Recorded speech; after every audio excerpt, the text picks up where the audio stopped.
अर्जुन कृष्ण युद्ध। दोस्तों, यह एक बहुत सुंदर धार्मिक कहानी है। तो आइए जानते हैं कहानी के बारे में। एक बार महर्षि गालव जब प्रातः सूर्यार्घ्य प्रदान कर रहे थे, उनकी अंजलि में आकाश मार्ग में जाते हुए चित्रसेन गंधर्व की थूकी हुई पीक गिर गई। मुनि को इससे बड़ा क्रोध आया। वे उन्हें श्राप देना ही चाहते थे कि उन्हें अपने तपोनाश का ध्यान आ गया और वे रुक गए। उन्होंने जाकर भगवान श्री कृष्ण से फरियाद की। श्याम सुंदर तो ब्रह्म देव ठहरे ही झट प्रतिज्ञा कर ली 24 घंटे के भीतर चित्रसेन का वध कर देने की। ऋषि को पूर्ण संतुष्ट करने के लिए उन्होंने माता देवकी तथा महर्षि के चरणों की शपथ ले ली। गालव जी अभी लौटे ही थे कि देवर्षि नारद वीणा झनकारते हुए पहुंच गए। भगवान ने उनका स्वागत आतिथ्य किया। शांत होने पर नारद जी ने कहा, प्रभु, आप तो परमानंद कंद कहे जाते हैं। आपके दर्शन से लोग विषाद मुक्त हो जाते हैं, पर पता नहीं क्यों आज आपके मुख कमल पर विषाद की रेखा दिख रही है। इस पर श्याम सुंदर ने गालव जी के सारे प्रसंग को सुनाकर अपनी प्रतिज्ञा सुनाई। अब नारद जी को कैसा चैन आनंद आ गया। झटपट चले और पहुँचे चित्रसेन के पास। चित्रसेन भी उनके चरणों में गिरकर अपनी कुंडली आदि लाकर ग्रह दशा पूछने लगे।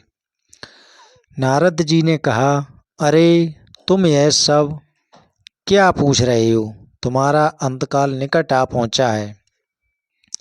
अपना कल्याण चाहते हो तो बस कुछ दान पुण्य कर लो। 24 घंटों में श्री कृष्ण ने तुम्हें मार डालने की प्रतिज्ञा कर ली है। अब तो बेचारा गंधर्व घबराया। वह इधर उधर दौड़ने लगा। वह ब्रह्मधाम, शिवपुरी, इंद्र, यम, वरुण सभी के लोकों में दौड़ता फिरा, पर किसी ने उसे अपने यहाँ ठहरने तक नहीं दिया। श्री कृष्ण से शत्रुता कौन उधार ले। अब बेचारा गंधर्वराज अपनी रोती पीटती स्त्रियों के साथ नारद जी की ही शरण में आया। नारद जी दयालु तो ठहरे ही, बोले, अच्छा, यमुना तट पर चलो। वहाँ जाकर एक स्थान को दिखाकर कहा, आज आधी रात को यहाँ एक स्त्री आएगी। उस समय तुम ऊंचे स्वर में विलाप करते रहना। वह स्त्री तुम्हें बचा लेगी, पर ध्यान रखना, जब तक वह तुम्हारे कष्ट दूर कर देने की प्रतिज्ञा न कर ले, तब तक तुम अपने कष्ट का कारण भूल कर भी मत बताना। नारद जी भी विचित्र ठहरे। एक ओर तो चित्रसेन को यह समझाया, दूसरी ओर पहुंच गए अर्जुन के महल में सुभद्रा के पास। उससे बोले, सुभद्रे, आज का पर्व बड़ा ही महत्वपूर्ण है। आज आधी रात को यमुना स्नान करने तथा दीन की रक्षा करने से अक्षय पुण्य की प्राप्त होगी। आधी रात को सुभद्रा अपनी एक दो सहेलियों के साथ यमुना स्नान को पहुंची। वहां उन्हें रोने की आवाज़ सुनाई पड़ी।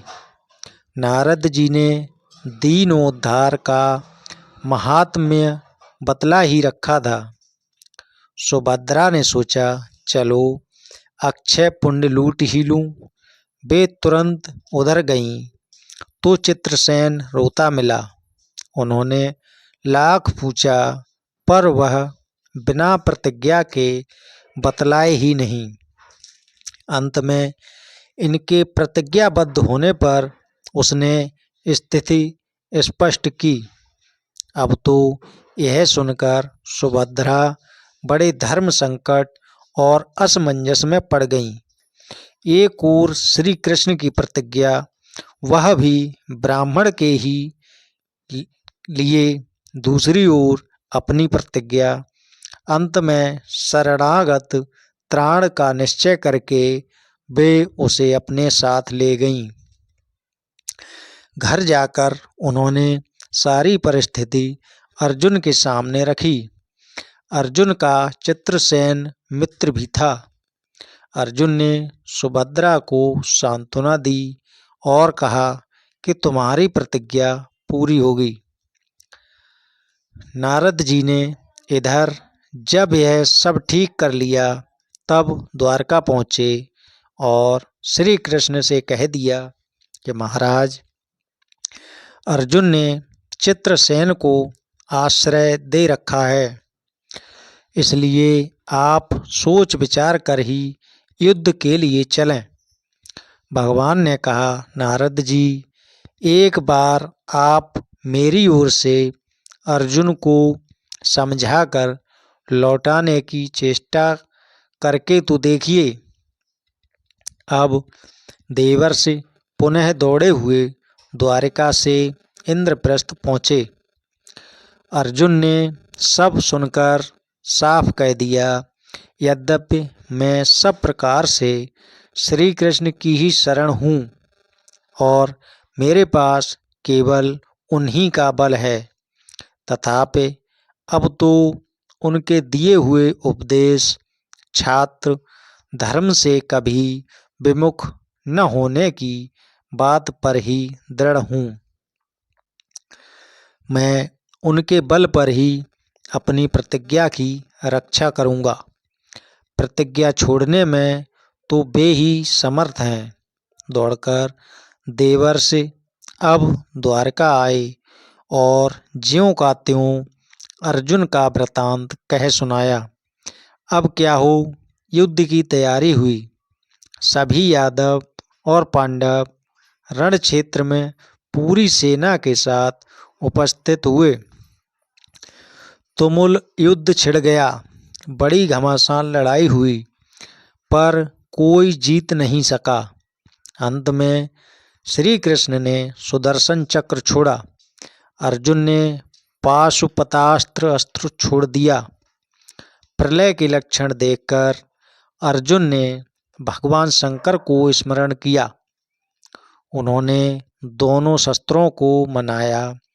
फिर वे भक्त वत्सल भगवान श्री कृष्ण के पास पहुँचे और कहने लगे, प्रभु, राम सदा सेवक रुचि राखी, वेद पुराण लोक सब राखी। भक्तों की बात के आगे अपनी प्रतिज्ञा को भूल जाना तो आपका सहज स्वभाव है। इसकी तो असंख्य आवृत्तियाँ हुई होंगी। अब तो इस लीला को यहीं समाप्त कीजिए। बाण समाप्त हो गए। प्रभु युद्ध से व्रत हो गए। अर्जुन को गले लगाकर उन्होंने युद्ध श्रम से मुक्त किया। चित्रसेन को अभय किया। सब लोग धन्य धन्य कह उठे, पर गालब को यह बात अच्छी नहीं लगी। उन्होंने कहा, यह तो अच्छा मजाक रहा। स्वच्छ हृदय के ऋषि बोल उठे, लो मैं अपनी शक्ति प्रकट करता हूँ। मैं कृष्ण, अर्जुन, सुभद्रा समेत चित्रसेन को जला डालता हूँ। पर बेचारे साधु ने ज्यों ही जल हाथ में लिया, सुभद्रा बोल उठी, मैं यदि कृष्ण की भक्त हूँ और अर्जुन के प्रति मेरा पतिव्रत पूर्ण हो तो यह जल ऋषि के हाथ से पृथ्वी पर न गिरे। ऐसा ही हुआ। गालब बड़े लज्जित हुए। उन्होंने प्रभु को नमस्कार किया और वे अपने स्थान पर लौट गए। तदंतर सभी अपने अपने स्थान को पधारे। दोस्तों, यह कहानी यहीं पर समाप्त होती है और ये कहानी आपको कैसी लगी कमेंट करके ज़रूर बताएं और हमारे यूट्यूब चैनल के शाक्या स्टोरी को देखें और सब्सक्राइब करें और अच्छी और रोचक कहानी और जानकारी सुनने के लिए हमारे चैनल को सब्सक्राइब करें।